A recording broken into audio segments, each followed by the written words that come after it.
yourself and unmute yourself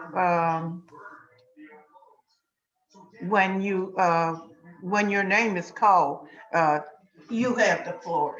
So unmute yourself, and after you finish your statement, mute it again because the background noise is in the household.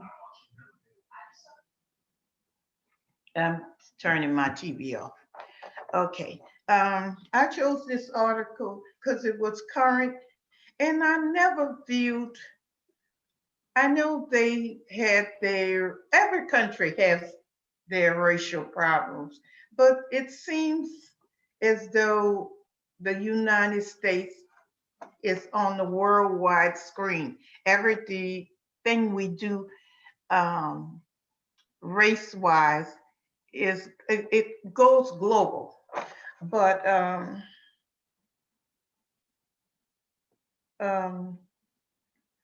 this was current, and I think because it got so much news attention, I decided to discuss this article. Prince Harry and Meghan Markle was asked by the royal family how dark was their unborn child would be.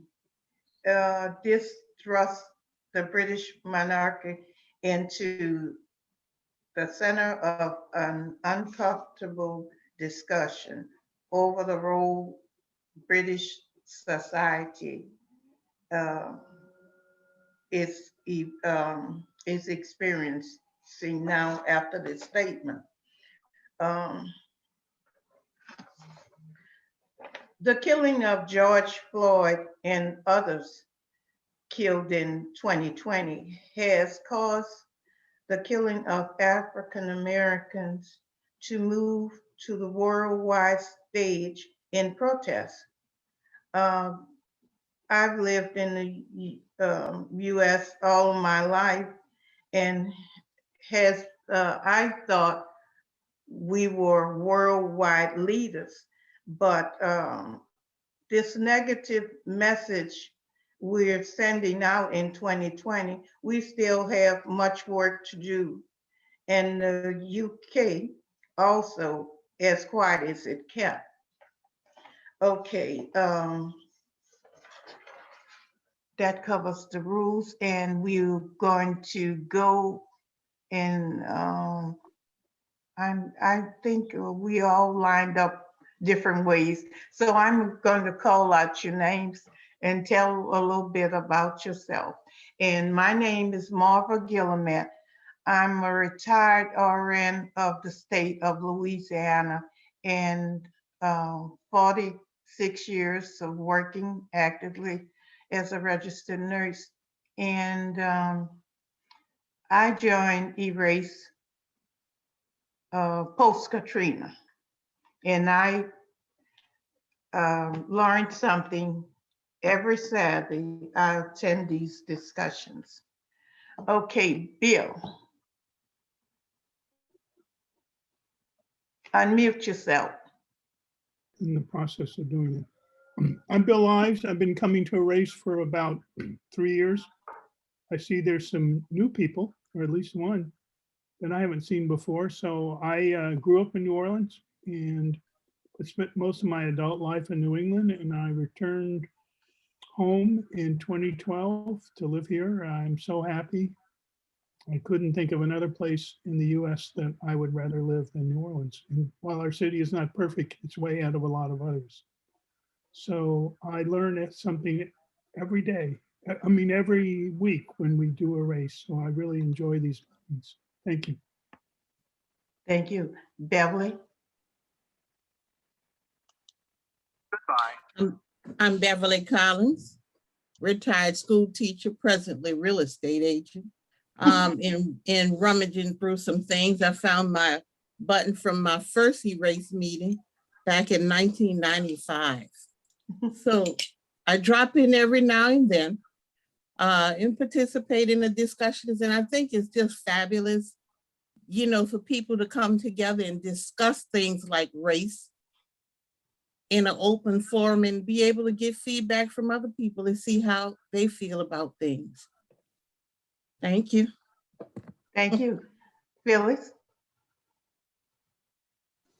Hi, I'm Phyllis. I've been attending Erace since I moved to New Orleans in 2008 and currently on the board and enjoying all the discussions that we have on Zoom. Thanks. Thank you. Peter? Peter? I am Peter Martinet. I am a professor at Xavier University, close to retirement, not quite there yet. And I really enjoy having, as I said, having Marva as a neighbor. And she's been trying to talk me into joining these meetings for a while. And for one reason or another, I've just sort of forgotten or just neglected, I suppose would be, but I don't know, to join. But today, I am here today, and hopefully I will make this a regular thing. Thank you. Louise?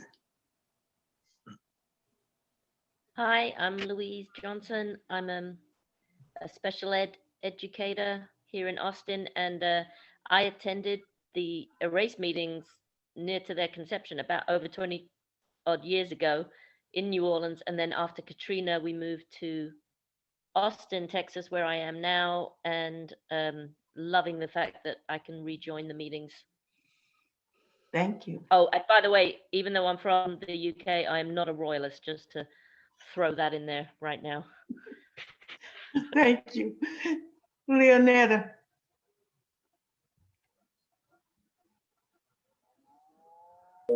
Good morning, everybody. My name is Lynetta. I've been part of Erace since I was an intern in the 90s. And I've enjoyed coming to the Erace meetings because it's a safe place to talk about race. Leonetta, is a radio or TV on in your background? Okay, thank you, Leonetta. Lynn? Good morning. I'm Lynn Frank. I've lived in New Orleans for 50 years. Before that, my dad was in the military and we moved around, and then I grew up in Houston. I'm a retired school teacher, and then after that, I became a lawyer, and I'm retired from that.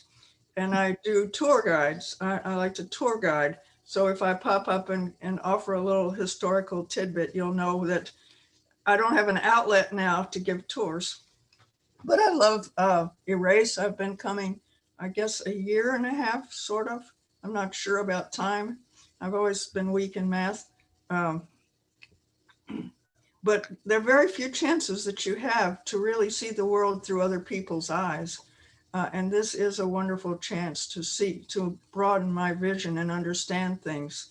And I appreciate everyone's willingness to share and to welcome me in their midst. Thank you. Thank you, Lynn. Nancy?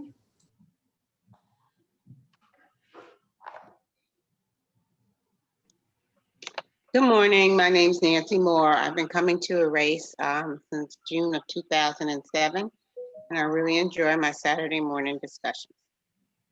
Thank you, Nancy. Becky? Good morning. It's nice to see everybody. I live in Boston, but in the winters, I come to New Orleans when there's no virus because my son is a surgeon here. And I love my 3 months in New Orleans. It's been wonderful. I've done it for 10 years. And I'm sort of a social worker. We were actually trained as community organizers. And I like that training. And in my career, I participated in the development of a rest home for frail people near our church in Boston. And right now, I'm an advocate for children, and I have an organization that supports that. So thank you. I love being here. And I've been here for about a year and a half. Thanks a lot. Thank you, Becky. Cynthia?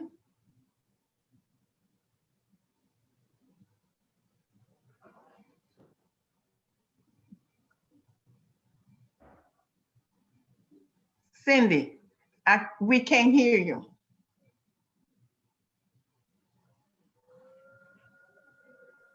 Thank you. Thank you. I'm sorry about that.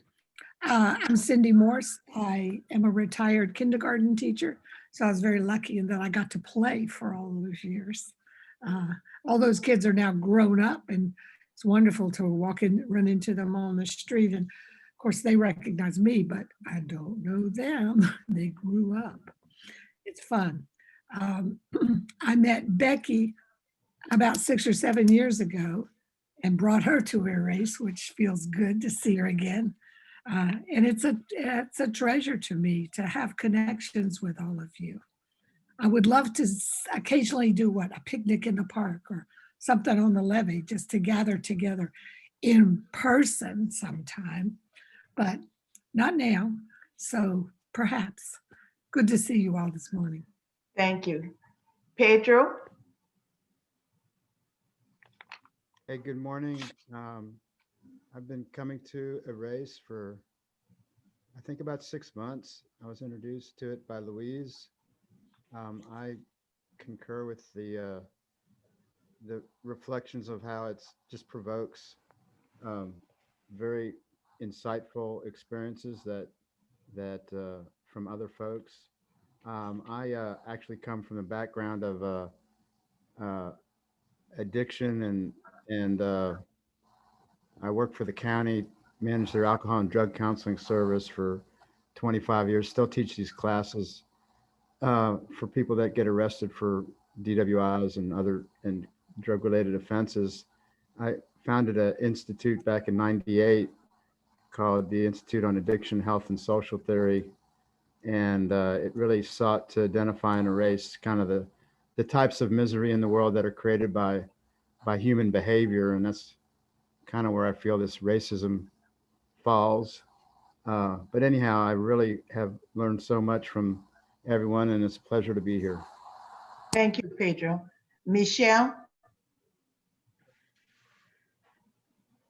Yeah, I'm Michelle Manning Scott, and I was introduced to Erace by Louise. I'm in Austin, Texas. She and I volunteer at the local community radio station here in Austin. And so I've been coming to Erace since the end of last summer, and I enjoy the conversations very much. Thank you. Thank you. Marla? Hey, good morning. My name is Marla Burke, and I have been coming to Erace since, I guess, the summertime. My friend Phyllis Tenney introduced me to Erace, and I'm a nurse, but I'm not anywhere near retirement, unfortunately. So I'm happy to be here, and it's just great. There's so many people. I'm really looking forward to this. Thank you. Cheryl? Good morning. It's great to see everybody here today. I live in New Orleans. I got the experience of getting to go to meetings before Katrina. At the first of the year of this year, I got a notice from you guys, and I'm back, and I do really enjoy all of our conversations and the comments, and I'm looking forward to today. Thank you. Marion? Good morning, everyone. I'm Marion Lagarde. I've been attending the Erace discussions since its formation in June of 1993. And I'm a graduate of Xavier University, so it's nice to hear that Peter is a professor at my old alma mater. Marva, everybody is staticky. I don't know if it's the weather. Maybe I'm staticky too. And I notice on the screen, my motions are jerky. So maybe the weather is having something to do with the reception. Okay. But everybody sounds staticky. Maybe it's my computer too. But I know it's cloudy here, and the wind is blowing a little bit. And I see the cable wires outside shaking too. So maybe I sound staticky also. Okay. Marion Lagarde is a retired school teacher. Glenn? Thank you for that, Marla. I forgot. I said so much. Thank you. Glenn? Name is Glenn Abdullah. Been coming to Erace about 27 years. I also am a board member. And I also was a member of the Nation of Islam. And so I have some things I can bring that other people can't bring to this conversation. Thank you. Louise?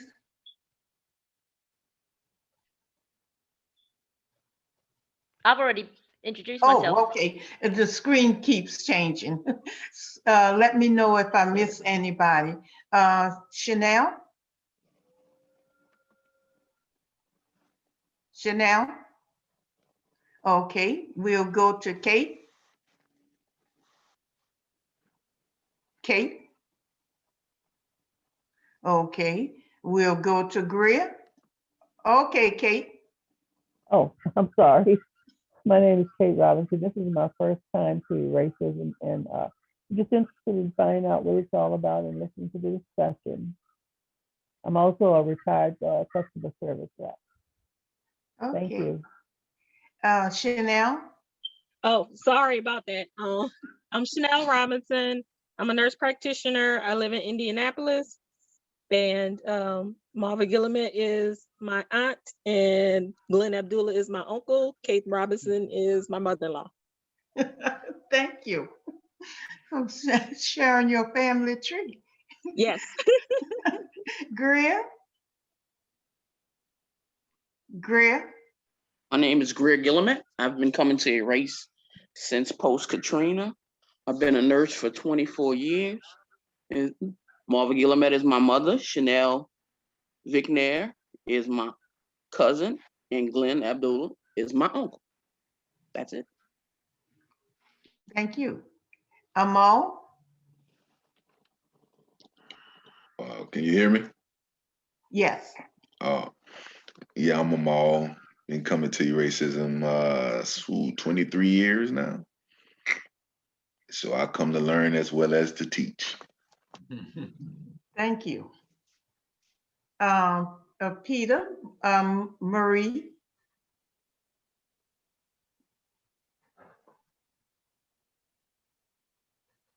Marie's coming. She just okay. She wants you to introduce yourself. I'm Peter's wife. I'm listening to the conversation. Okay. And I live next to Marva too, obviously. And I'm an intellectual property attorney. Okay. Thank you. Okay. The list is open.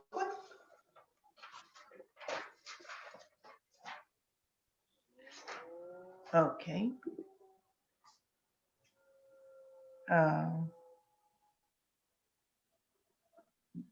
The list is open. Okay, Bill. Sorry, Greer has her hand up, but in the Zoom and Greer, only I can see that. Okay. Sorry. Greer, then Bill.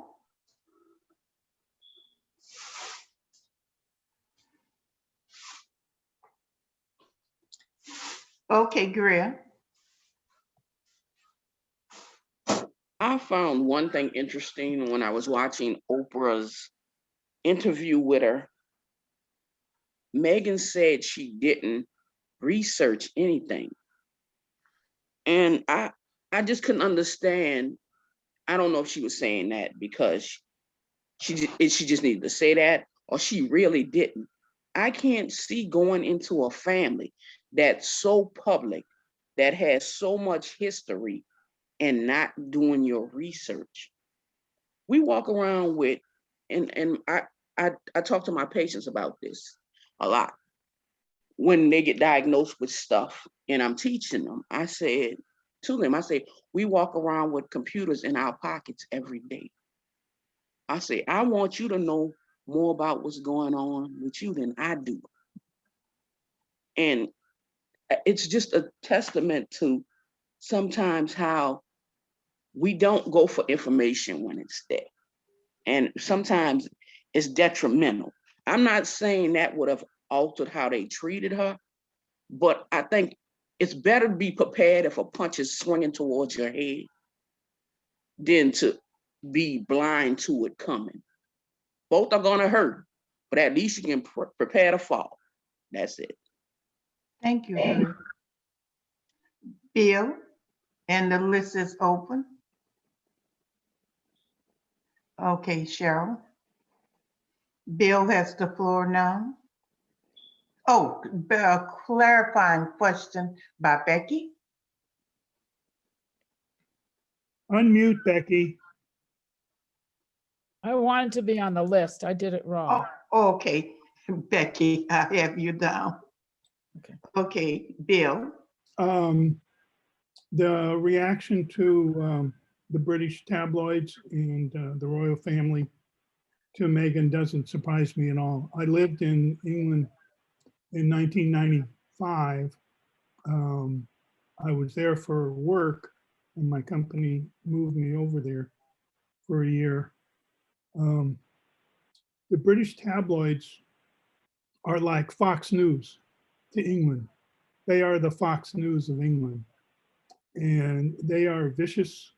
They led to the death of Princess Diana by paparazzi on her tail all the time, and her driver was trying to get away from the paparazzi, and the car crashed and killed Harry's mother. And so I can see how Harry would be particularly sensitive to criticisms of a woman who's important in his life. And the tabloids tend to appeal to white working class Britons who tend to be more conservative, are more likely to be racist, and also support the Queen. So the tabloids painted Meghan, and I don't agree with this portrait, but they painted her as this gold digger and a spoiled American actress who didn't want to associate with traditional British ways. I don't agree with that at all. And I, like Louise, I'm not a royalist. I think the British monarchy is a relic of the colonial past of England. And like Confederate statues, they should come down and be private citizens. So anyway, I think my 2 minutes is up. Okay, thank you. We have Cheryl, then Becky, and the list is open. Cheryl. Thank you for picking this article. I wasn't able to read the entirety of it because I don't have a subscription to that newspaper. I will agree, I could confess. But I went over to a friend's house and she told me this was on TV, and we had such a riotous time stopping and starting it and having discussions in the middle of it. It was really fun. I think we started Sunday night, get together because of how much fun we had. But I started following this, and I thought it was a great break for COVID for me, because there was just so much stuff flying around. And so I really enjoyed the, which is not something I really do, the gossipy part of it. And I forgot to tell you all, I'm a massage therapist. So I have to agree with Greer that it was just kind of remarkable to, take time after that interview and think about it. Because I had an interracial marriage when I was 23, and I went to the library and sat there and pulled out books on interracial marriage and studied it. And it was also an international marriage, and I studied that, and I prepared myself. I still did not get, somebody's got their speaker on, and I've got some background noise. I still was really surprised. And some of the things that was amazing was it was in the 80s and or the late 70s that like just coming to New Orleans and not even doing enough research legals. Whoever has that down. Mute yourself. If you don't have the floor, mute yourself. It might be your screen. But so anyways, and I agree with Bill, and I'm glad that we have not royalists here, so we're not hurting anybody's feelings. But I can't believe that she didn't do that. None of her friends told her that Harry wore blackface to a party, and she says that she's part of a, you know, that she's been studying this, and this is really something that she, you know, she should have known about that. And so it's just all very interesting, and I'm happy to listen to everybody's comments. Thank you, Cheryl. We have Becky, followed by Phyllis, and then the list is open. Leonetta. Oh. No, Becky, Becky, followed by Phyllis, and I was just acknowledging Leonetta's finger. Okay, thank you. So I couldn't read the article because I didn't find the free article to read, but I read CNN, and they said that the director of the Society of Editors in Britain resigned because he said that nothing in the papers was at all racist, and everybody jumped on him. And he said, and he actually resigned. And it turns out that the Society of Editors has no person of color on their group. And also that very few people of color are hired in the British press in general. Not that there's, I think they said that Britain was 3%. I didn't write that down, but it's a small percentage of the population. That is true. But it's funny that there's no representation from people of color. So I just thought I would let you know that somebody did pay a little bit for this. The man's name was Murray, and he had to leave as director of the society for the terrible, they said terrible things about Meghan, really terrible, much worse than you've reported so far. So it seems to me that, you know, the society in England has always been classist and racist, but they were the first country to stop shipping slaves. If you probably remember that. So there is a positive note in here. And one of the reasons for the revolution and for the Civil War, where that the South in particular didn't want to ally with Britain because they wanted to continue shipping slaves. So there was one positive thing as we talk about all the negative things. That's all. Thank you. Okay, I see you, Bill. We have Phyllis, followed by Leonetta. Marla has her hand up too, and she was before me. Oh, so I'm happy to go after Marla. Okay. I could have unmuted. Having trouble. Becky, 32 years after Britain had discontinued their slavery, we followed them 32 years later. Yeah. Add me to the list, Mom. Okay. Phyllis, you have the floor. So Harry actually went to a party dressed as a Nazi. I don't think he went to a party in blackface. Not that that makes it any better. But yeah, I wondered if Meghan ever looked at that. And I give her a little slack because she was in love and with a prince.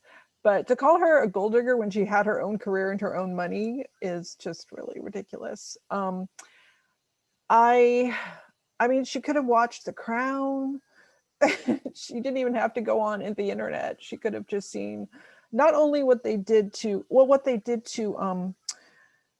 Queen Elizabeth's uncle, who was the king who had to step down because he was marrying an American divorcee who was white back in the day. My impression of the royal family is they don't learn. they stick with their traditions no matter what.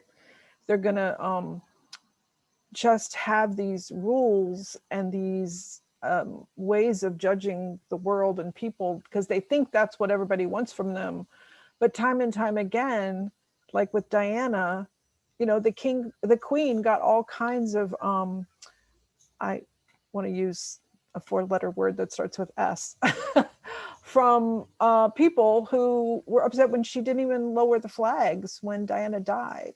And she didn't make a remark about it for a long time. And I agree. I mean, the question about the baby's skin color, I hope someday we know who asked that so that we can just be mad at them, like directly. Nancy once on the list. And because I can't even imagine thinking a question like that about somebody. So, you know, if I were British, I would not be a royalist at all.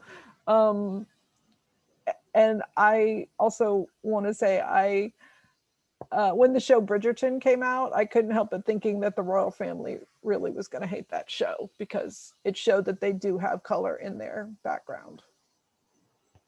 Thank you, Phyllis. We have Leonetta, followed by Bill, Marla, Greer, Louise, and then Nancy. And the list is open. Okay, Cheryl. Leonetta, you have the floor. Yes, I You think have to stand up. I was a social worker too. I just want to say that in looking at the program, I was not surprised at the things that she said about the family. I don't know if anybody saw the wedding, but when the archbishop was preaching and when the choir was singing, they showed pictures of the audience. And if you had seen the expressions on those white people, British people, Rawls, or whoever they were, the guests at the wedding, it was unbelievable. I said, oh my God, what is she married into? And Phyllis, I am not surprised the question was asked about the child's skin color. I'm not surprised. Thank you, Leonetta. We have Bill, followed by Marla, Greer, Louise, Nancy, and Cheryl. Okay, Bill, you have the floor. Cindy and I saw the movie Amazing Grace, which was about the abolitionist movement in England. And the song Amazing Grace was written by a sailor who had participated in the slave trade, and then he had an epiphany and realized what horrible things he was doing and spent the rest of his life in penance. And he wrote the words to Amazing Grace. Someone else provided the music. But the American Revolution was in part fought to defend slavery. I'm talking about the Revolution, not the Civil War, because the Southern slaveholders were alarmed at the British abolitionist movement, and they were afraid that the British Empire would abolish slavery. And so they agreed to join the revolution only on the condition that slavery would be embedded in the Constitution and made legal. And that's why they fought for the American Revolution. They fought the English. During the movie, they showed the arguments in Parliament about the abolishment of slavery. And many of the members of Parliament were morally opposed to slavery, but all the ones that represented port cities, at the time, 80% of the British economy was somehow connected to slave trade, and in one form or another. And so they opposed abolishment of slavery because it would mean losing jobs in their constituents. So same arguments, but Thank you. I got my 2 minutes. Okay, thank you. Thank you, Bill. Marla, followed by Greer, Louise, Nancy, and Cheryl. Marva, you can't see my hand. Okay. Glenn, you're added to the list. I just wanted to add a couple of observations that I've had in conversations, particularly in white circles about this interview. Not all of the white folks I know, but a couple really do not believe Meghan Markle. They think that a lot of this is based on scandal, you know, and that the monarchy loves a good scandal, and that that's the only reason why she has said these things, is to kind of draw attention and for media coverage and so forth. So I have provided gentle and not so gentle reminders that when someone makes a claim about racism, that the very first rule is you believe them and you listen to them and you hear them out. But that was disturbing to me to hear that there is complete disbelief that, you know, that she would just make this up, that they would make this up, that the comment, for example, about the baby's skin. And then the other thing that just struck me about the article in and of itself was the comment about how when you think about the United States versus the United Kingdom and the conversations about racism, and somebody within the article commented that the United States is worlds ahead of where Great Britain is regarding conversations on racism. And I don't know, I found that pretty interesting, because I think we're still so many worlds behind. And to think that they're that much more behind was an interesting perspective. So that's all I have. Thank you.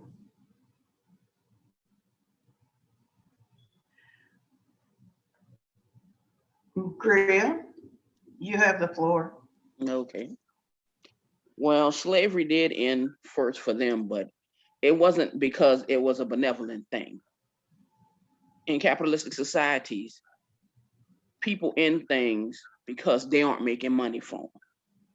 And they basically were going to into an industrial period. So really, it wasn't beneficial for England to keep messing with slavery. But you know, everybody always wants to sell it like, yeah, they wanted to end slavery. It was not it wasn't a moral choice. It was a business choice. And most choices that affect the lives of people who are disenfranchised on every level isn't about morality. Even here in the United States, it wasn't about morality of how wrong it was. It was the fact that you can't keep doing a thing so long. If I have a mine in a certain patch of land, I can only mine that for so long before I run out of resources or it's not beneficial to me.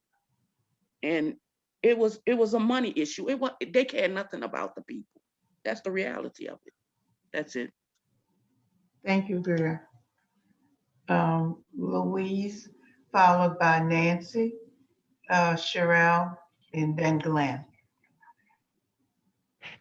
I agree with what Greer just said. Absolutely. There wasn't like a big change in their moral backbone that changed it. It's all to do with finances and money and whatever. Anyway, I do want to say that the royal family are so not representative of the British people, because they are in their own bubble. I mean, they are really not part of, they're not part of the real world at all. I had a friend who was a butler or footman or something at the Queen Mother's place.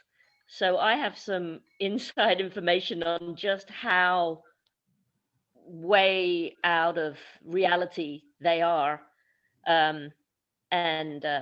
So yeah, I'm sure they're racist and sexist and classist and everything. They just they're not real people, as far as I'm concerned. I want to break away very quickly, and I'm really sorry that it's nothing to do with the topic, but I've been wanting to ask a question, and if you can all answer either in the chat or when you get to speak for your time. I want to know what you think if you see a woman middle-aged woman, maybe older, that's me, white looking, wearing a mask that says BLM or say her name, masks such as that. What do you feel? What do you think? And what is your reaction to that? I would love to know that, if you can answer in chat or if you have your time to speak. Anyway, down with the royal family. Thank you, Louise.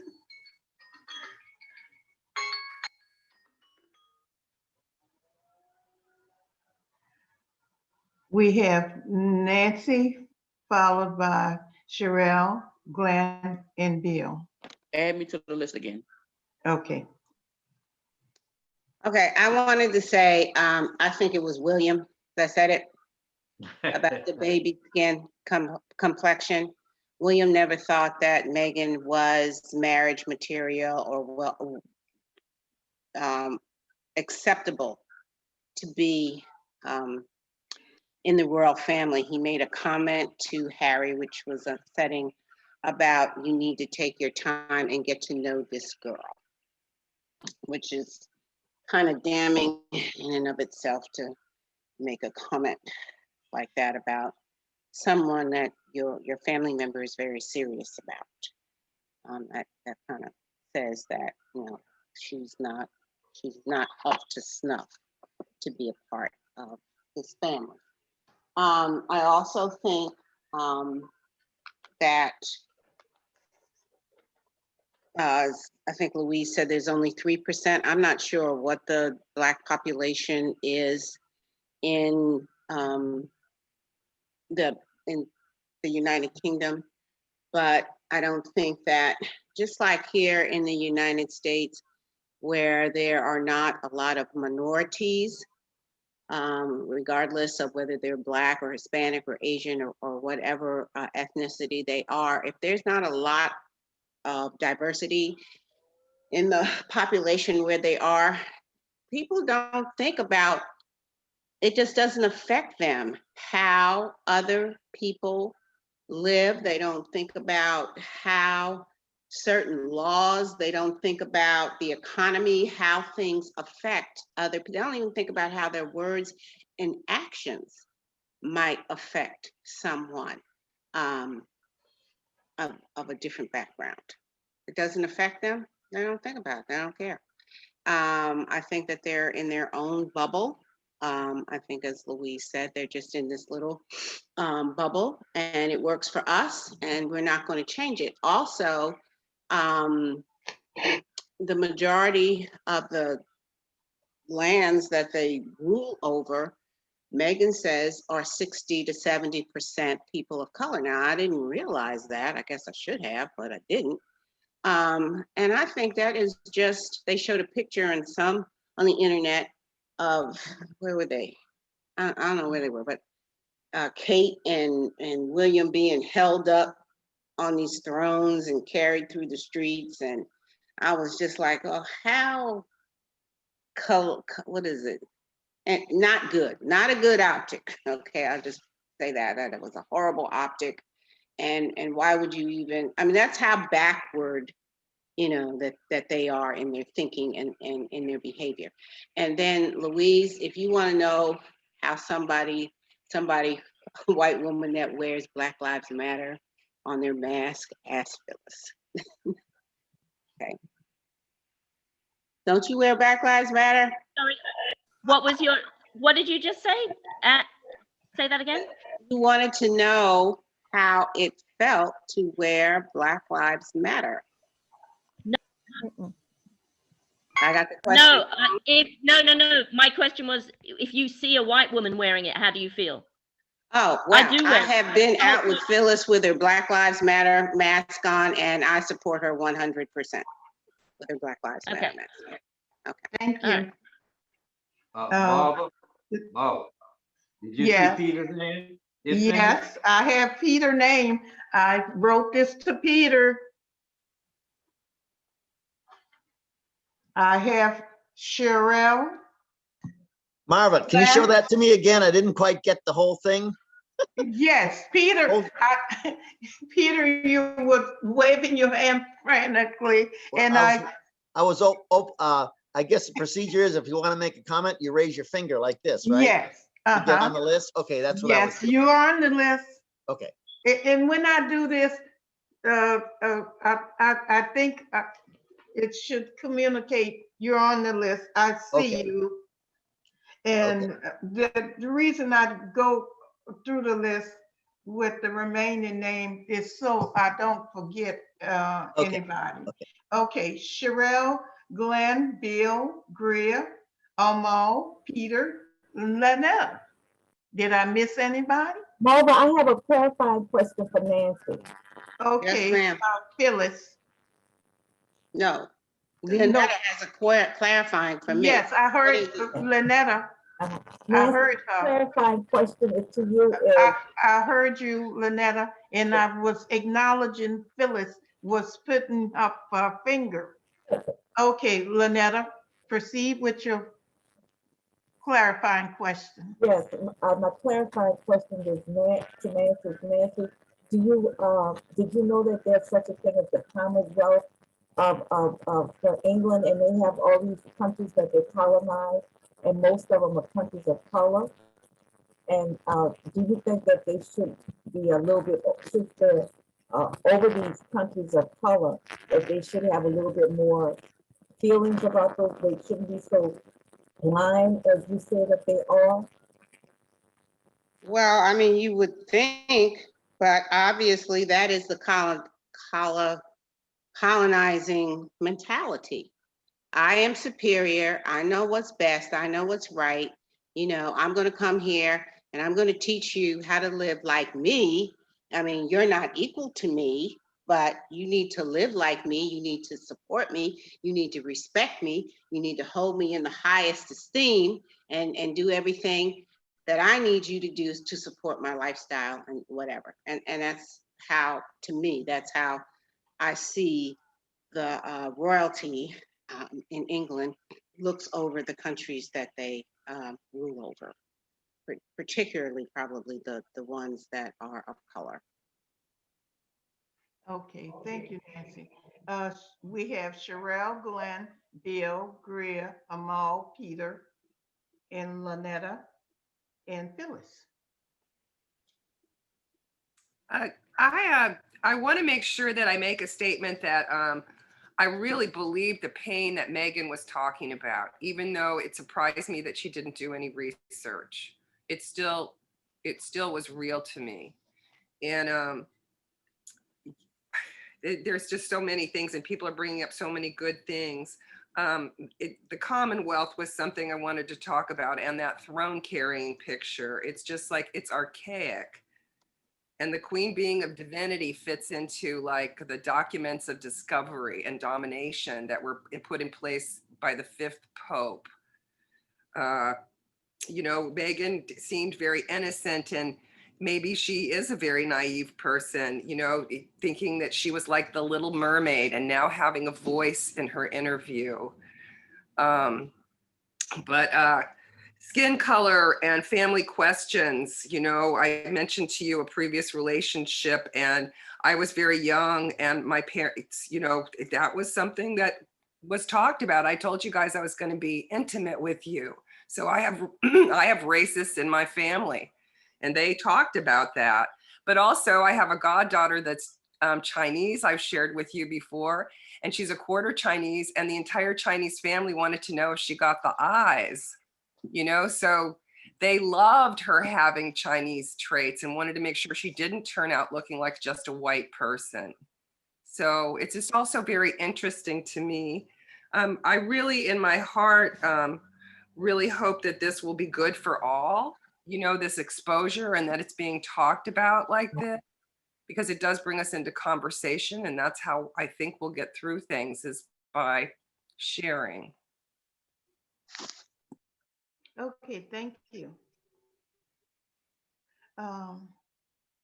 Glenn, you have the floor next, followed by Bill, Greer, Mal, Peter, Lynetta, Phyllis, and Nancy. And after Nancy, we'll see where we stand because it's 2 minutes to 11. Okay, Glenn.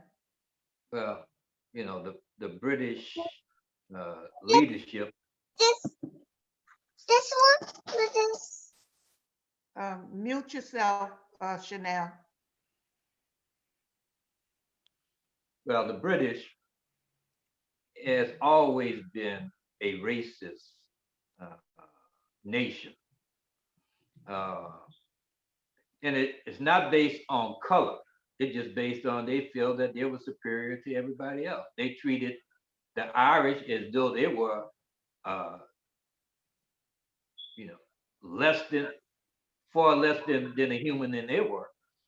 They did it to the other white countries and other white people. So they just, went around the world subjugating people and called it the British Empire. But not just marrying into the royal family. Anybody going into a mixed race need to really investigate. It don't have to be based on color. You could be going into the Mexican race, or you could be going into the Indian race. You got to know what you're doing because they have a different culture than what you have. They have different what you may laugh at, they don't laugh at. What you want to eat, they don't eat. So you have to really think about when you're going into a different culture, do you want to fit in there? Is it that important? Is that person that important that you got to change your life around to fit in? So that's my comment. Well, one more thing. No, it was not a surprise to me that England was behind the United States and overcoming, and they're striving to overcome racism in the country. And you can go to France and find the same problem over there. You can go to Canada and find the same problems over there. So that's my opinion. Okay, thank you, Glenn. Next is Bill, followed by Greer, Amal, Peter, Lynetta, Phyllis, and Nancy. I agree completely with, what Glenn just said, but also what Greer said. And it's wonderful to have Greer's perspective back in the group.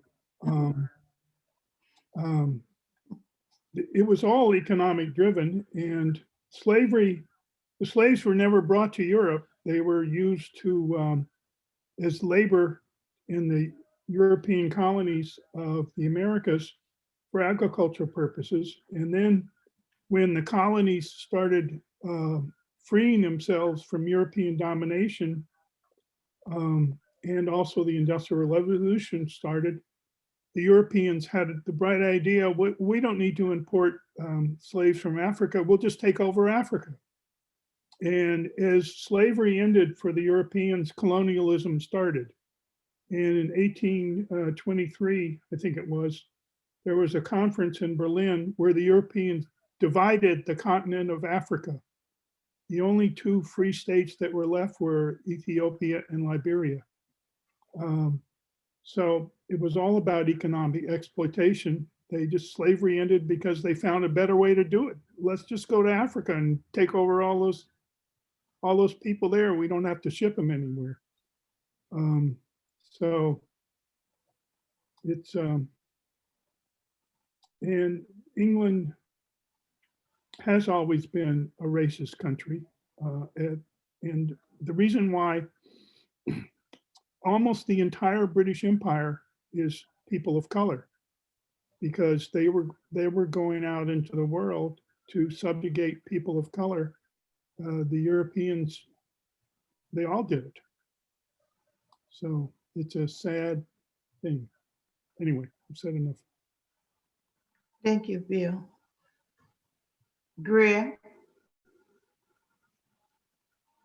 And discussing this with friends after the interview came on, and they were like, Harry should have told her. And I'm like, what could Harry know about how real people live in the real world?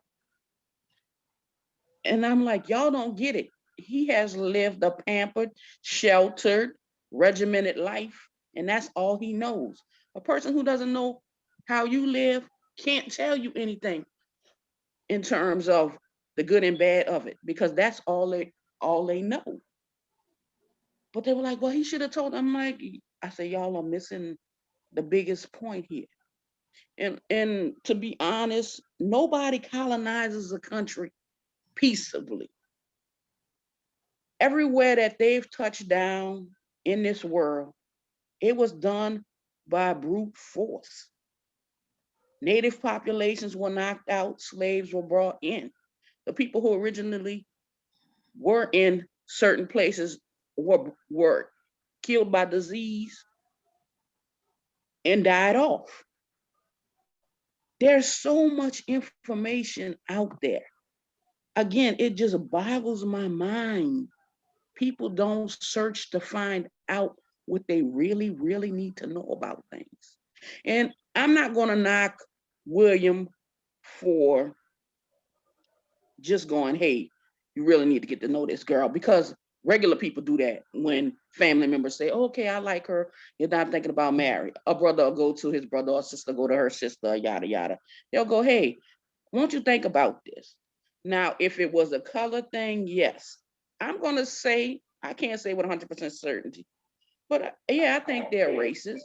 I think they're racist like Donald Trump is racist in terms of, I'm racist because I'm trying to keep a certain group of people happy. Maybe if I embraced everybody, then certain people would fall off. If you notice, Donald Trump really didn't have to deal with Black people. So why his racism was like, it's about being poor as opposed to having nothing.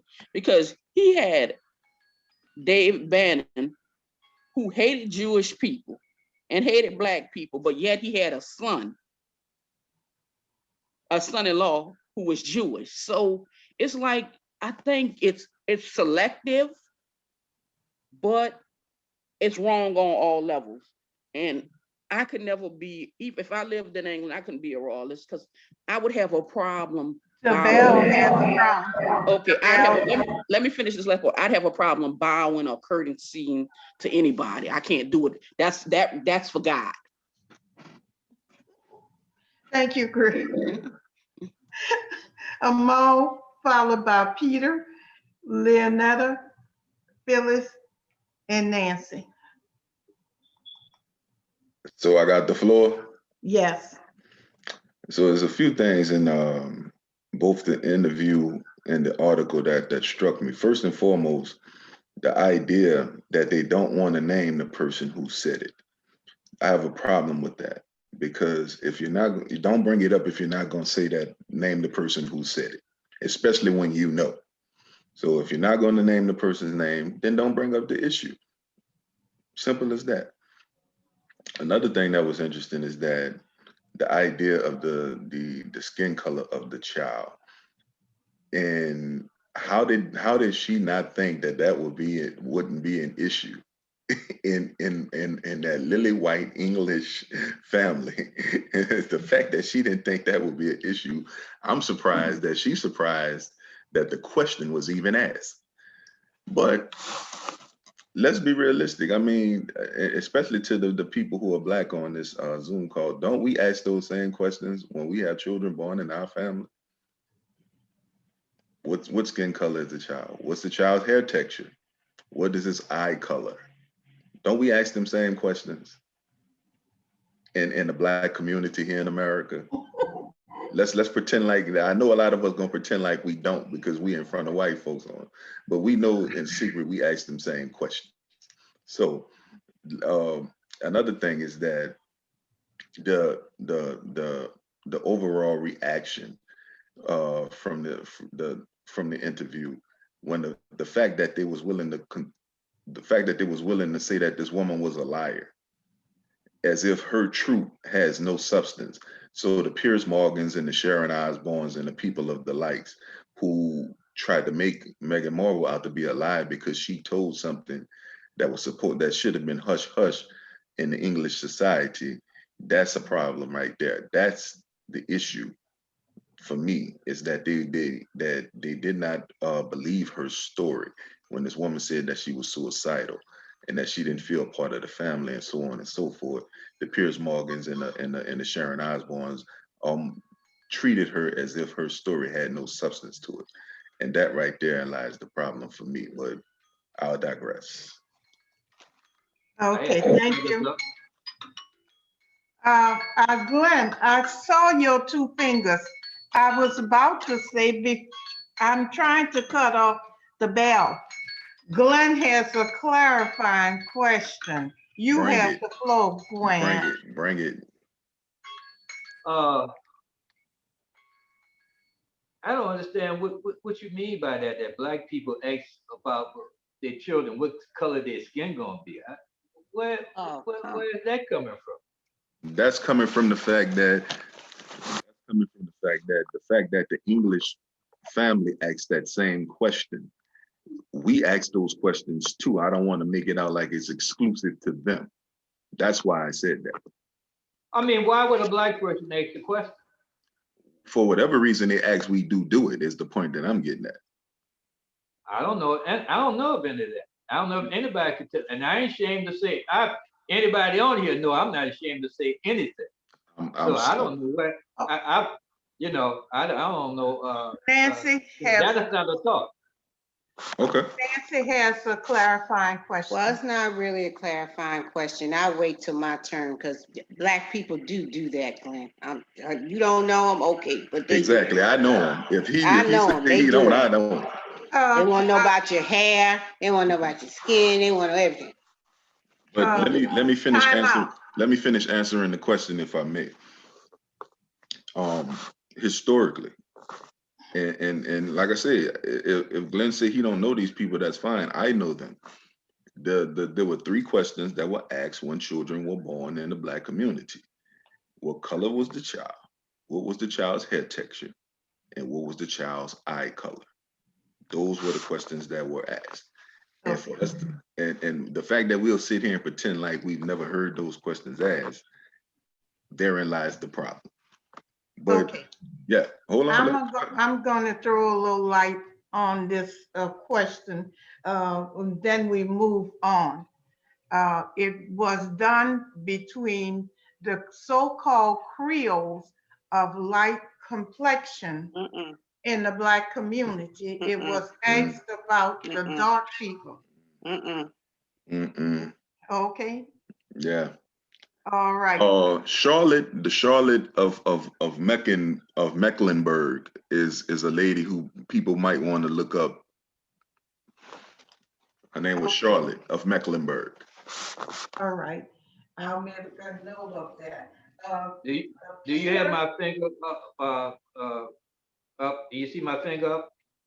I see you and Bill, and I said when we got to Nancy, we will judge if we have enough time to add to the list.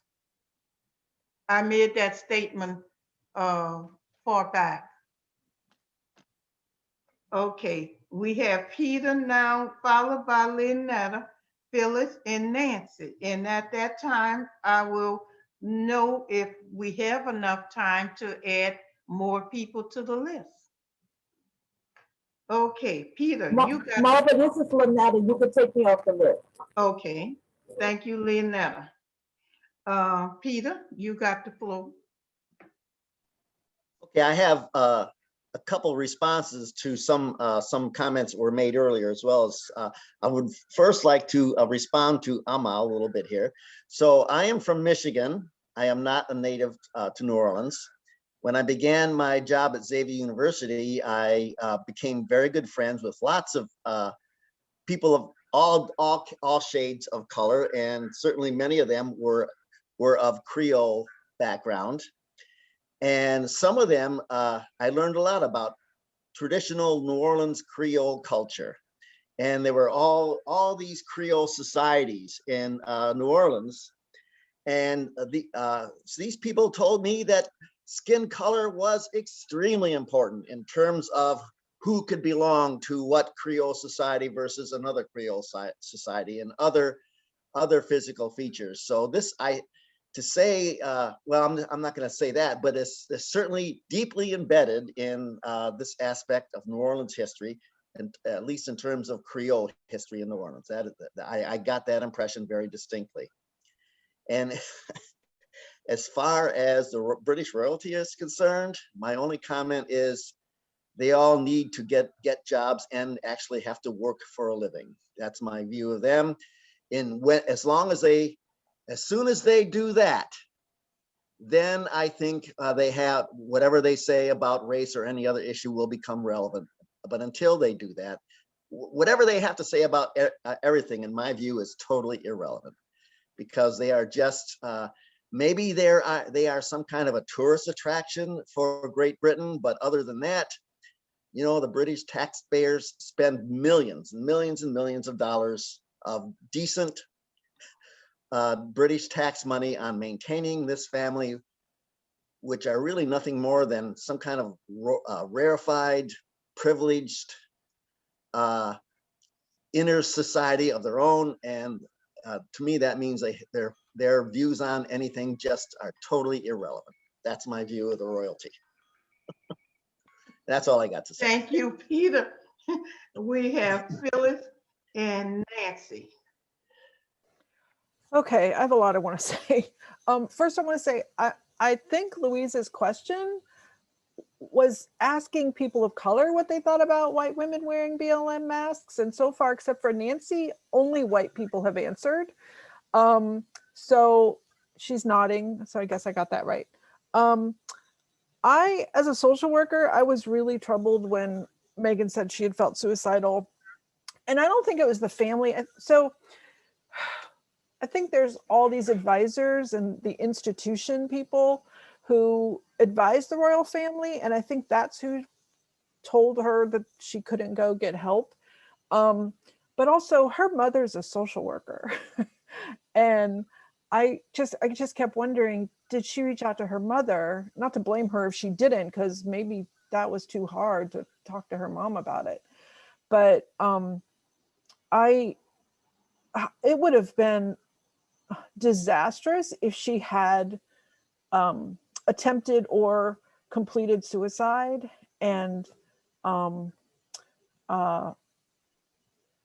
while she was married and still living in England with Harry. I think that would have been the undoing.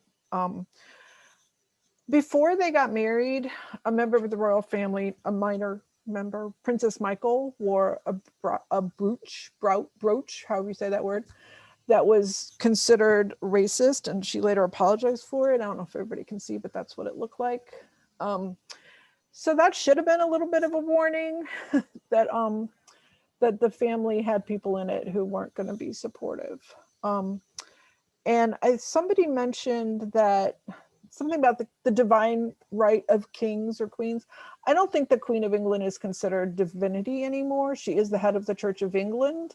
But I don't know. I see Cheryl shaking her head or nodding her head. I don't know if she's considered a divine being. And I 100% agree with what Greer said about people not using the internet. I experience this with patients too. I don't know what it is about being in a hospital that makes people think that the only source of knowledge is the people who work there. I'm constantly being like, you can Google that. Please advocate for yourself. And if I have time, Marva, I saw either a post, I just paid attention to what a lot of other people of color were saying about this interview. And it was either an article or a post that talked about that Meghan was so light-skinned that she had to marry into the British royal family to experience racism. Now, I don't believe that's true. I'm sure she experienced racism before she got to England and met Harry. But to me, that was just an example of, one of the minor ways people were reacting to this interview, and not in a very compassionate way. Thank you. Phyllis.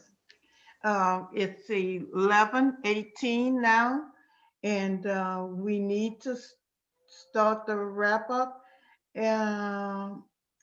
I noticed Glenn had. No, I'm on the list. Oh, Nancy. Yeah, Oh. thank you. I'm on the list and I'm gonna have my say, okay? And then we can start to wrap up. I Okay? overlooked. Yeah, I see that, and y'all muted me too. Okay, all right, I want to say that Harry said that before he met Megan, that he had no idea about racism. All right, he said that in the interview. He did not know anything about racism until his interactions and his relationship with her. Also, colorism, which Phyllis just alluded to. It was Candace Owens, and that when I have my when I'm facilitating, that will be my topic. That colorism doesn't have anything to do, it's not specific to just New Orleans and Creole people. You have colorism all over this country, okay?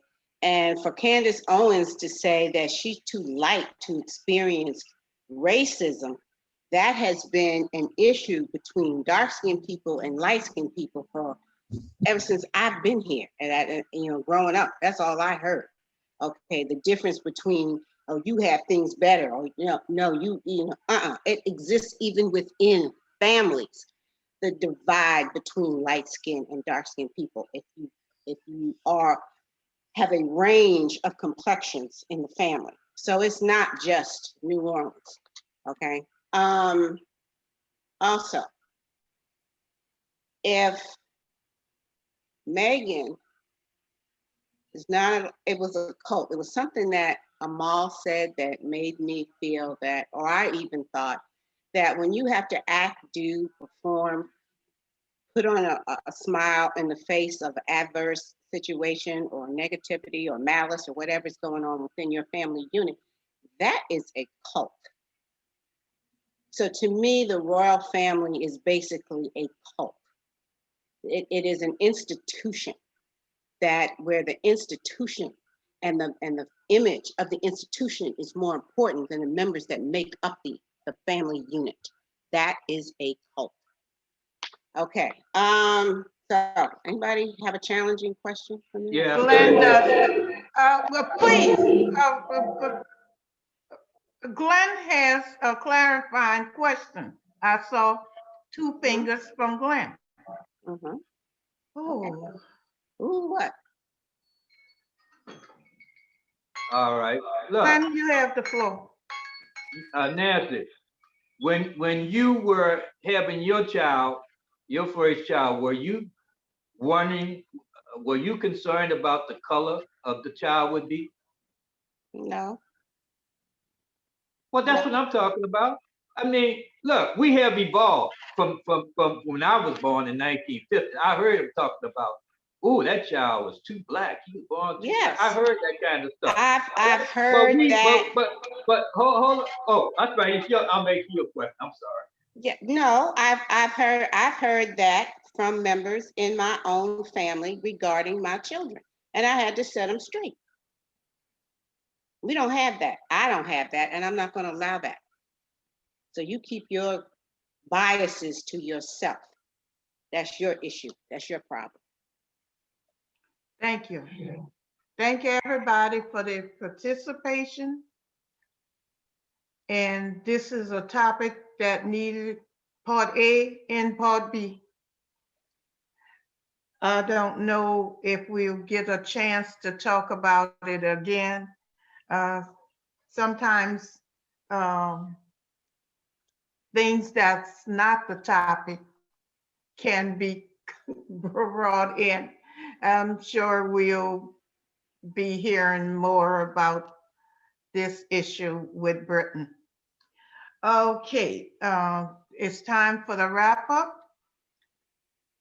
And if you haven't had a chance to speak, you can have 2 minutes.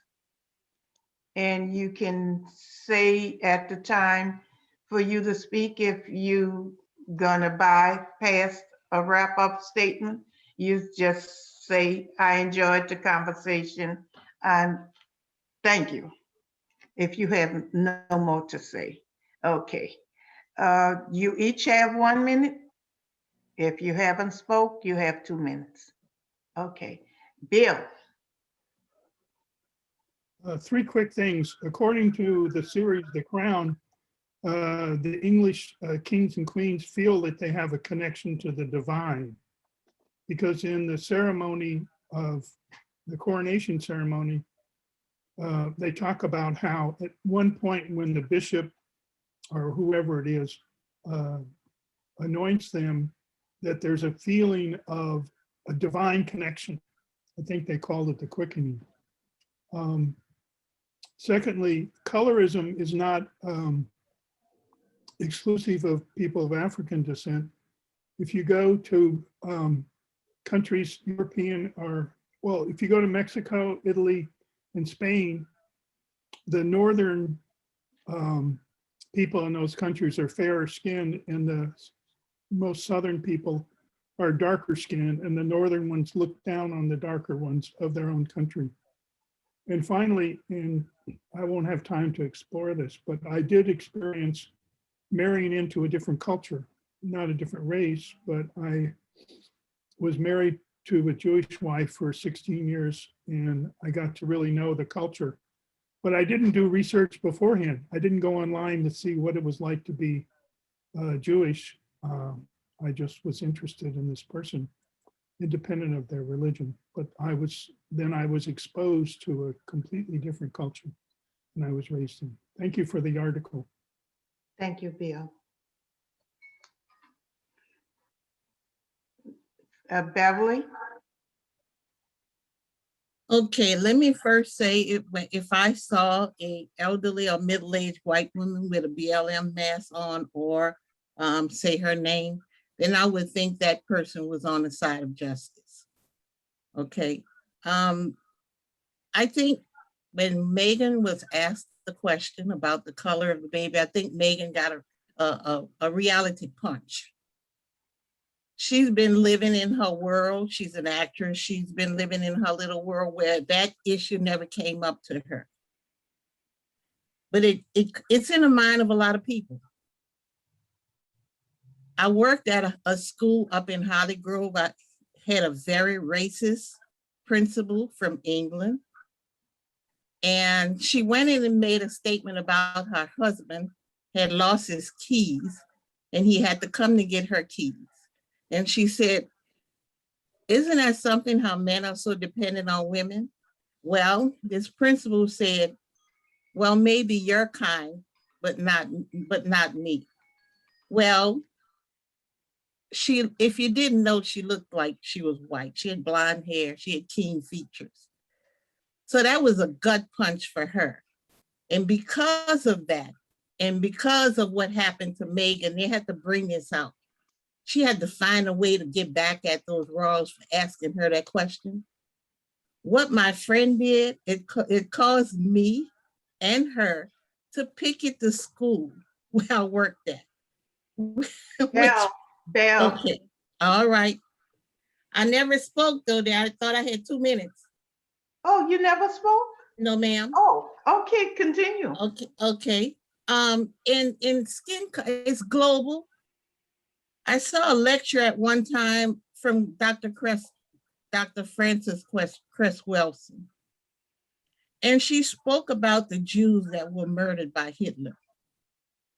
He murdered these Jews because he was trying to make a master race. And according to her, these Jews were the offspring of Roman soldiers and African women. So he did not want those people of dark color to come into, he wanted blonde hair, blue eyed people. So he murdered 6 million Jews. What I don't hear about is that Leopold II, I think he was the first cousin of Queen Victoria. Yeah. He murdered between 10 and 15 million Africans in the Congo. And that's something we don't hear about because those were Africans, those were Black people, but yet we hear about the Holocaust. There's books about the Holocaust, there's movies about the Holocaust, but I haven't seen anything about those 10 to 15 million Africans that Leopold II killed in the Congo. So skin color, Yeah, you had to pass a paper bag test sometime to some of the parties that they gave in the 7th Ward. You had to do that. But it's global. Skin color is global. Thank you so much for the conversation.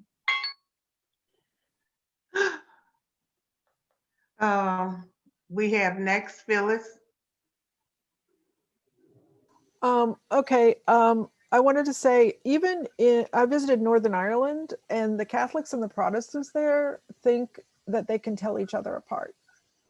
And no, I mean, not from my eyes. They all look the same to me, but that's partly what I think British racism did there. There are so many people keep trying to get into the waiting room. I put in the chat the recommendation for the 5 full-length film anthology by Steve McQueen called Small Axe. That's the name of the anthology, AXE. And I also want to recommend the novel by Robert Jones Jr., The Prophets. It is on the level of Toni Morrison. It's his debut novel. It's brilliant and shattering. Please check it out. And thank you, Marva. This certainly riled some people up.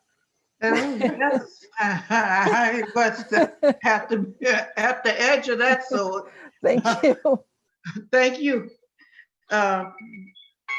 Bill, not Bill, Peter. Peter, do you think Marie has something to say after you? Well, she has actually left the room now, so. Okay. Well, you have to wrap up. Okay, so I'll wrap up. I just have a couple comments. First, several people mentioned doing research on various topics, and they mentioned going to Google. Well, my opinion is that information you get on Google only goes so far, and I would say not very far at all. So I think if you're really serious about doing research into topics, you just can't Google things. You got to do better than that. And so that's my comment on that. I mean, actually, like get books and read books on topics. So that. And I also wanted to say how interesting I thought this all was. And it just, what impresses me more than anything is how quickly issues become extremely complex.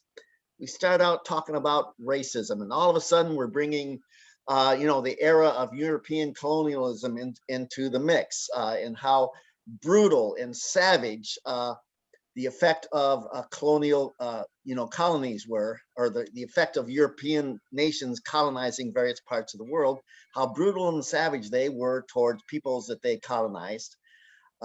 And we also brought in to the mix politics and economics, and all these issues become quickly so intertwined and mixed up with each other. It becomes extremely fascinating because of the complexity. And not only that, but whether royalty is still divined by God or a godly thing. So it's very interesting to me, all of this. Thank you, Peter. And one more thing, if I could, real quick. No. I really enjoy Greer's comments. Thank you, Greer. Thank you, Peter. And next, Leonetta. You have 1 minute. I love the article, and I'm glad we got a chance to talk about this subject, because it's very, it's something that a lot of people are talking about. Thank you, Leonetta.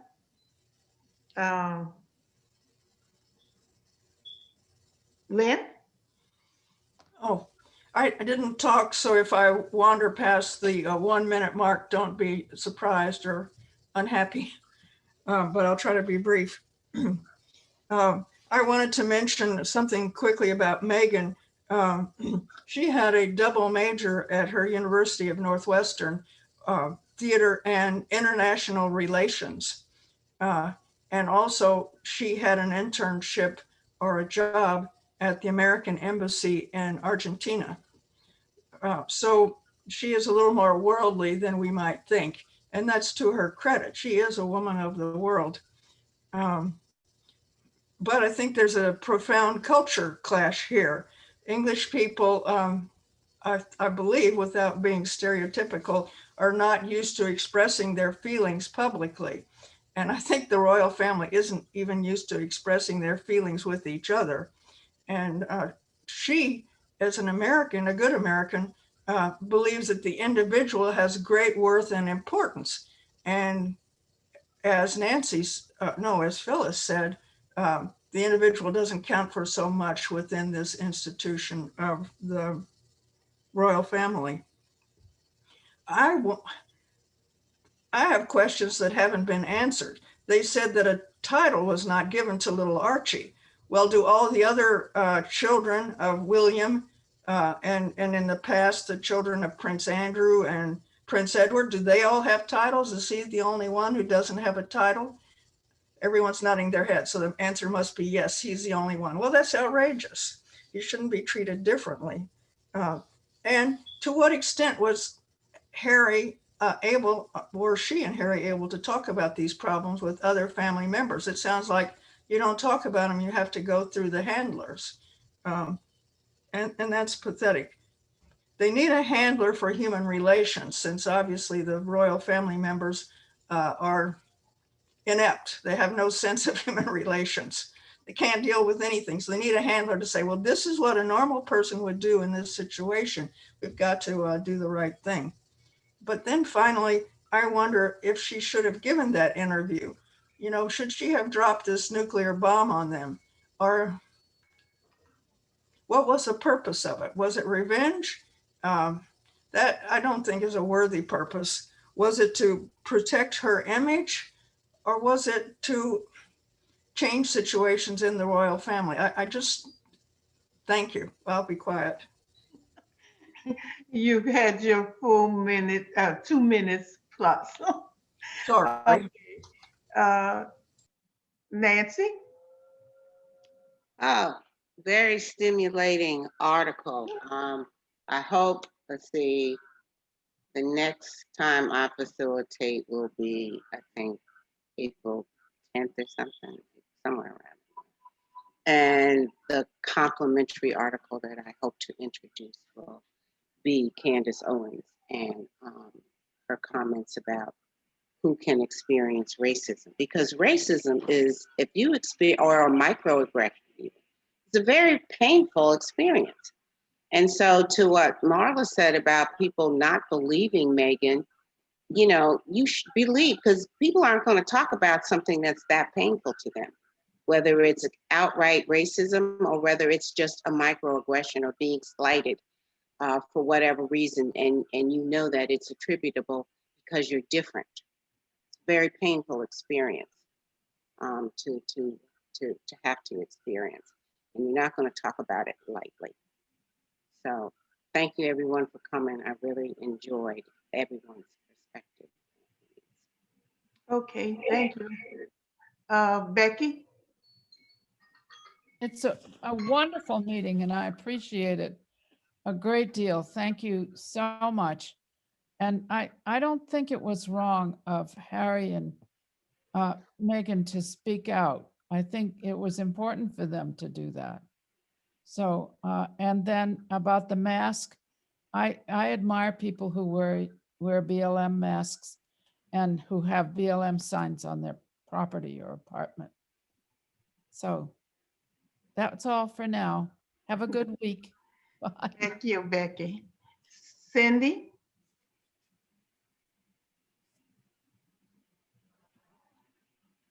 Great. Again, I didn't speak, so I got my 2 minutes. Yeah. I wanted to just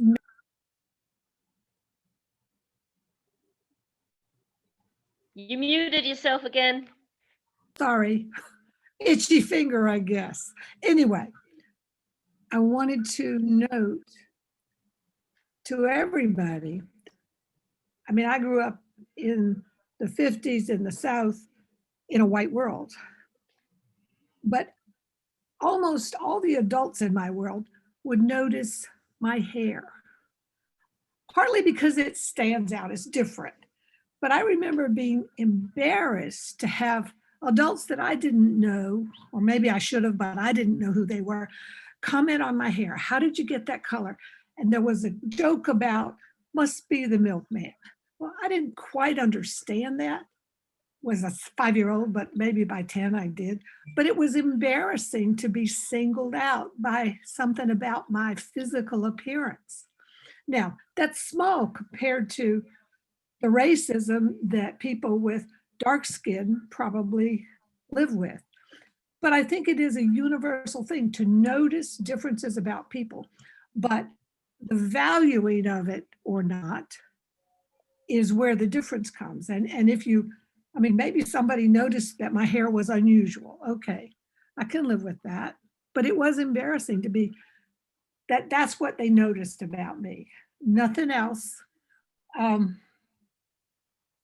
think we need to learn how to, if you've got to comment to someone about a physical aspect of their appearance, make it sort of a positive valuation or at least neutral.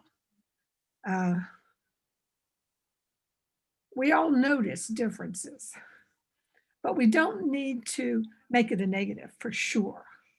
And perhaps figure out a way to make it a positive. Enough. Thanks. Thank you, Cindy.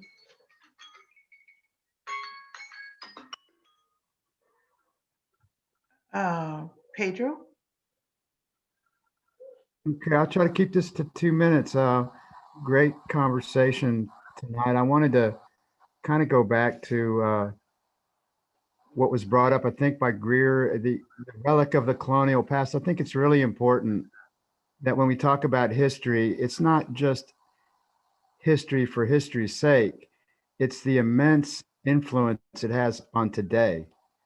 And so in that regard, you know, when you connect that to the 3% of the UK population being Black, but 15% of the UK population being, of the incarcerated UK population being Black, that's an important starting point too. More importantly, I just wanted to highlight that the British Empire, the sun never sets on the British Empire, was because of its colonialist exploitations throughout the whole world between the 18th and the 20th century that occurred, you know, with the British East India Company, etc.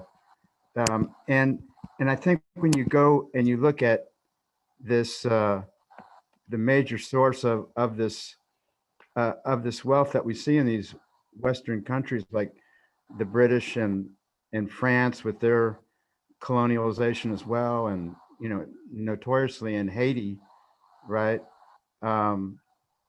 That before Haiti, that colony was the Saint Dominique, was the most profitable economy in history under slavery there. And so when Haiti revolted, or when the revolt in Haiti occurred, the British actually came to the aid of France, and the United States did too.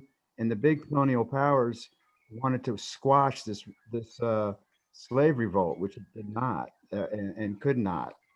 But that's the legacy of that I do think is so important to understand racism today, that it just reproduces itself in different conscious and unconscious manifestations, but from real hard fact realities. Anyhow, really enjoyed the comments made by everybody today, and to get reminded of microaggressions was really important to me. So thank you. Thank you, Pedro. Michelle? Yes, thank you again, everyone, for the conversation. It was very stimulating and enlightening.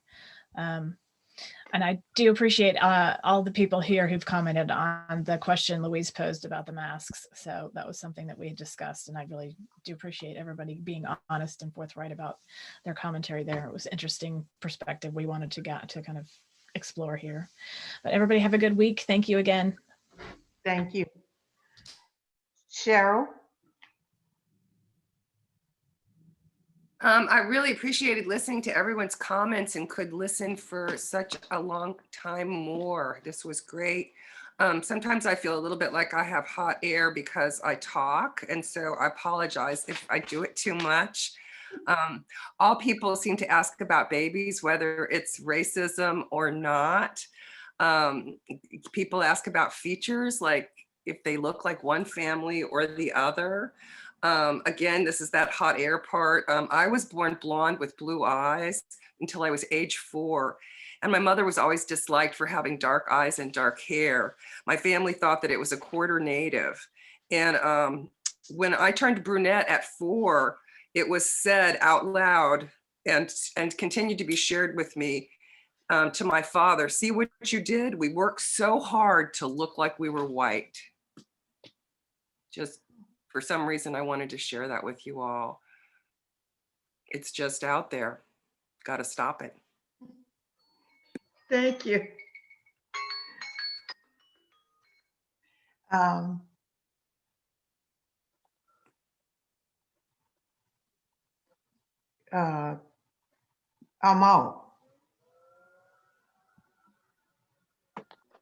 Yeah, good article. But I think when Megan Marva was going through, you know, a lot of Black people get to a point in life sometime where they feel like they're exempt from racism, and I think she got her. I almost said it, but she got her wake up call. Everybody know what comes before that, and that wake up call, unfortunately, put her in a position to where she became suicidal, and you know, the skin color of her child was in question, and he doesn't have a title as it relates to that family. So all of those things should not have happened to her, but I'm glad they happened to her now rather than happen to little Archie later. So now she could deal with it now. As it relates to the Black Lives Matter mask, it wouldn't matter to me one way or another who was wearing it, whether they be black or white. It, you know, wear what you want to wear. Thank you. Louise? So I guess in conclusion, the world is riddled with racism and we have a very hard battle to fight. The end. Thank you. Marla? I'm just forever grateful for all of the different perspectives and the opportunity to listen to everybody. Looking forward to more. Thank you. Glenn?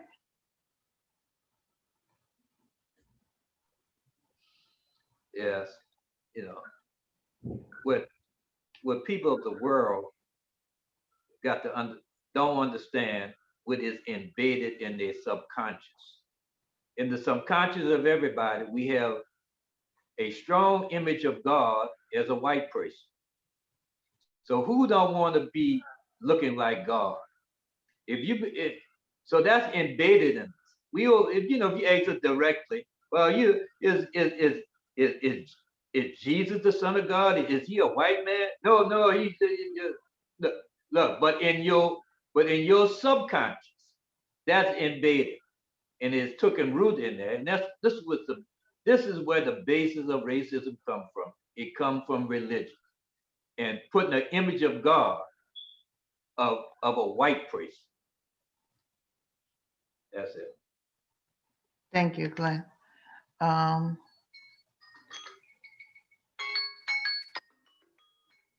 Louise? Louise? I think Louise already went. Okay. Lynetta? She went too. Okay, the schemes keep on changing. Kate? I'll go. Kate? Kate went too. Okay. Can I go? Yes. Okay, thank you. All right. To me, the Rawls, it's a cult, it's a human zoo, it's a theme park. They have wranglers and handlers that on some level, they tell them what to do to protect the brain. The payoff is they get to live the life that they lead, and their brand is protected. And they get the keys to the kingdom. Megan basically married into a job. And that's the biggest thing that she didn't realize she did. That's it. Thank you, Greer. Candace? I don't have anything to add. Just wanted to say it's been a great conversation, and I definitely appreciate the different perspectives. I think, all of us coming from different backgrounds, different generations, we have different perspectives on how we're viewing this, but it's been a great conversation. Thank you, Attorney Candace Forrest. Join us again. Marion Lagarde. Okay, I have actually lost the Zoom connection 3 or 4 times and the picture is gone for good. But I did manage to hear everyone's commentary. It was very interesting.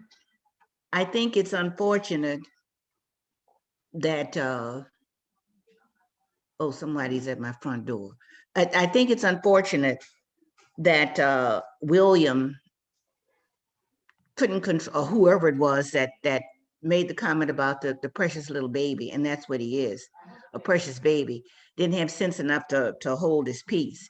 There's this old song that came to my mind, red or yellow, black or white, all are precious in his sight. Jesus loves the little children of the world.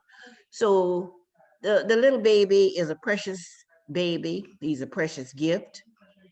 And it's unfortunate that that uncouth person made that comment about, do you think the baby's going to get dark, or whatever the stupid comment was. I want to thank everybody for their comments. This is going to be an ongoing discussion as long as we live. The thing is, we're not all supposed to look alike. We're not all supposed to be the same skin color. And I've had occasions to tell a couple of white people, if you don't like the way I look, leave the room, go suck on a straw, go jump in the lake. It's just too bad. Thank you. Thank you for the conversation, everybody. Okay, thank you. Kendra? Do you have a wrap-up statement? You can hear me? Yes. Okay. Well, I've followed the royal family off and on for years, and just like everybody else, seeing things on the news, and I read a lot, so I've always read a lot about what has gone on with Meghan and Harry, and I just feel like the royal family, the one thing that surprised me, I didn't realize as much how much it was a business. It's really a business.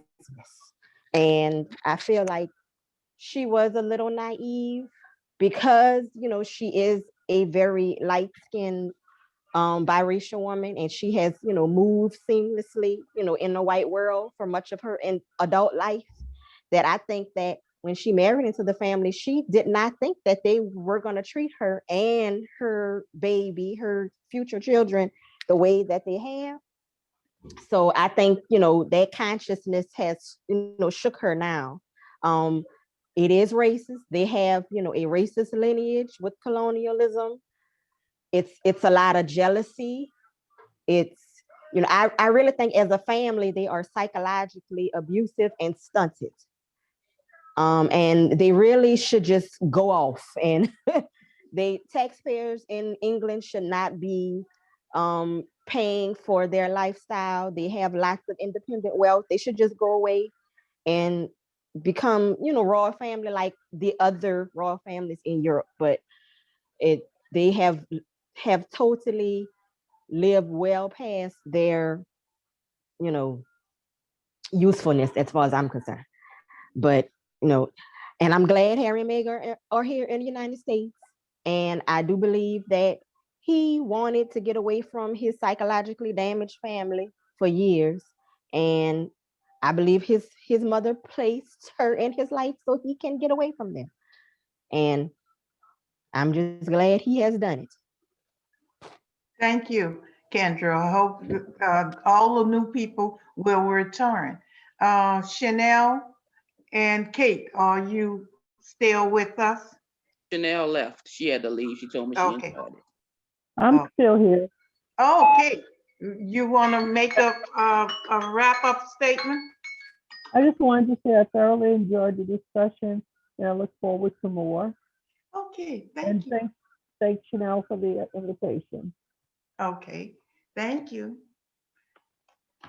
Oh, the new people, I can say I thoroughly enjoyed them and along with the regular crew, and I hope they will return. Okay, I'm going to dispense with my wrap-up statement because we have went over time. So see you